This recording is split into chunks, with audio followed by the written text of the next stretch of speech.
शामू घर में है? जी नहीं है। आप सच कह रही हैं? हाँ भाई साहब, इसमें झूठ बोलने जैसा क्या है?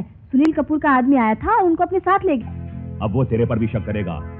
तेरे को पुलिस ले जाएगी और मार मार कर तेरी बिल्डिंग गिरा देगी और तुझसे सच उगलवा लेगी।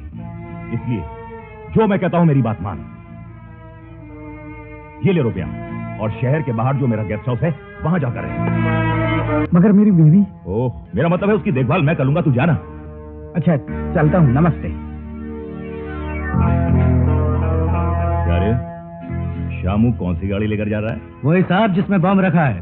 20 किलोमीटर जाने के बाद ब्लास्ट हो जाएगी। शामू! शामू मेरी बात सुनो!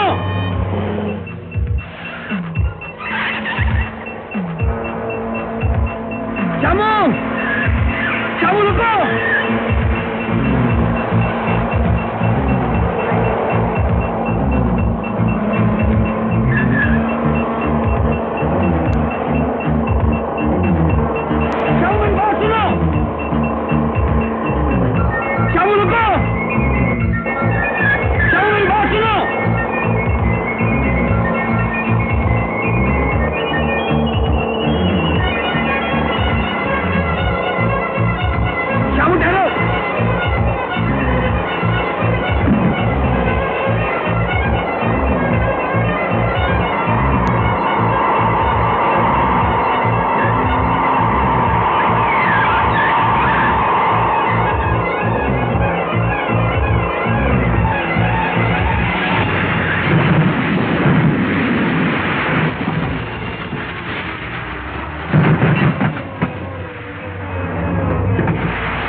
देख लिया बेईमानों का साथ देने का अंजाम, जिसे तुम मालिक समझकर सारी जिंदगी ईमानदारी से वफादारी निभाते आए।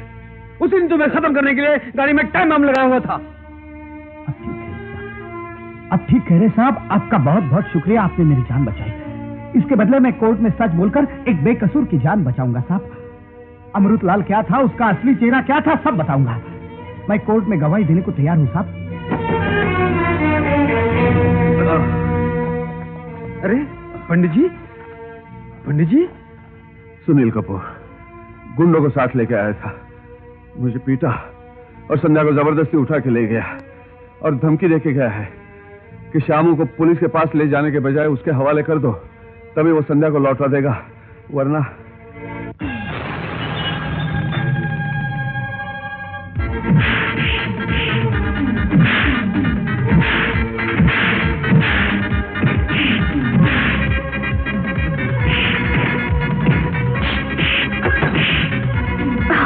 कहां मर गए हो हरामजादों, जल्दी आओ।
छोड़ो मुझे।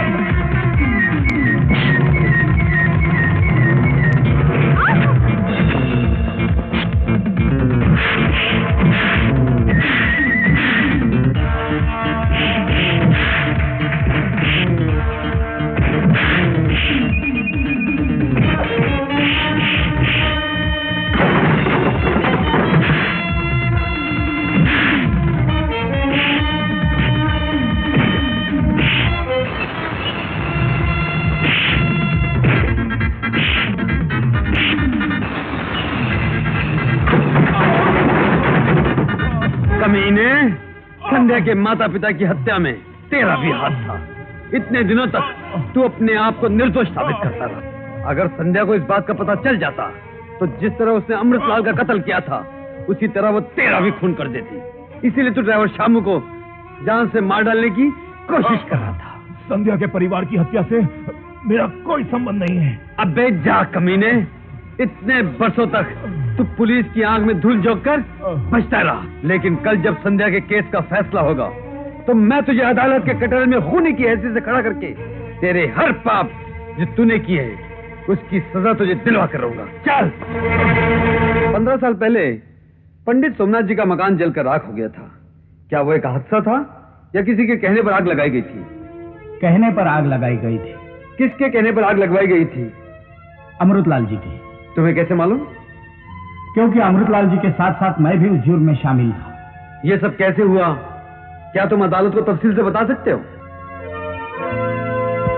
हाँ, बता सकते।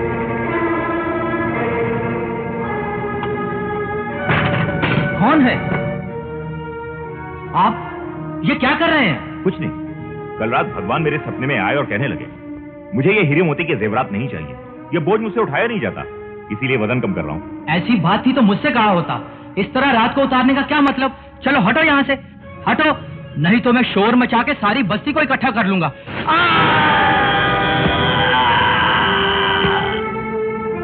ये तो चल बसा, कहीं पुलिस केस ना बन जाए। लेकिन इस केस में हम नहीं, यही फंसेगा।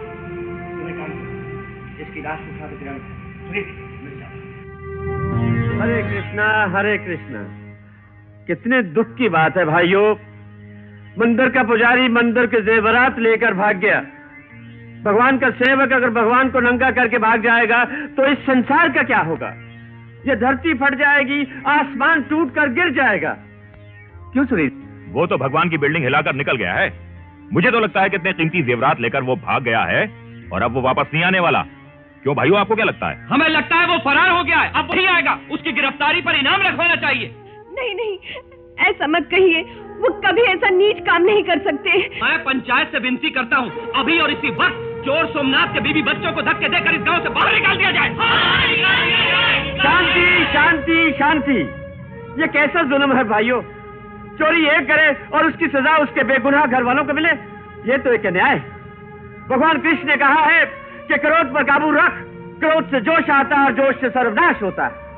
इसलिए इन बेगुनाहों को दुखी करके सर्वनाश को अपने दरवाजे पर आने का निमंत्रण मत दो। ये बेचारे गरीब लोग कहां जाएंगे?